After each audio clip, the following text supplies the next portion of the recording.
அதுதான் உருவாகுது. ஸோ அந்த உயிர்லையும் எப்படி இன்யாங் அவர் வச்சிருக்காரு அப்படிங்கிறத தான் இப்போ சொல்றேன்.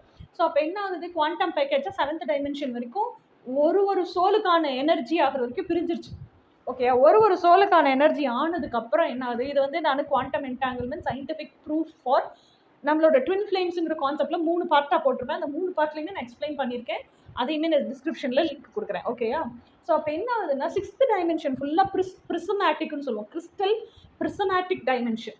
ஸோ இந்த எனர்ஜி அந்த கிறிஸ்டலை தாண்டி வரும்போது என்ன ஆகுதுன்னா, ஏற்கனவே என்ன சொல்லி கொடுத்துருக்கேன்னா, எப்போ ஆட்டம் வந்து மேலே ஹையர் டைமென்ஷன்லேருந்து லோவர் டைமென்ஷனுக்கு பயங்கர ஃபோர்ஸாக வரும்போது ஒரு கிறிஸ்டல்லேருந்து வெளியே வருதோ அப்போ அந்த ஆட்டமே ட்வின்னிங் ஆஃப் ஆட்டம் நடக்கும்.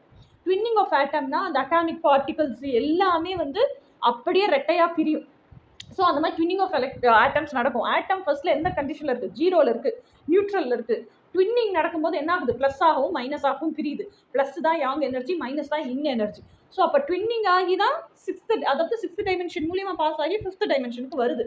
ஸோ அப்போ 5th டைமென்ஷனில் கம்ப்ளீட்டாக என்ன நடக்குது, ட்வின்னிங் ஆஃப் 6th டைமென்ஷனில் twinning of electrons, twinning of atoms நடக்குது. அந்த எனர்ஜி ஒவ்வொரு சோலும் வந்து அந்த 6th டைமென்ஷனை கிராஸ் பண்ணி வரும்போது twinning of electrons twinning of atoms நடக்குது. ஓகே, அப்போ ஒவ்வொரு சோலும்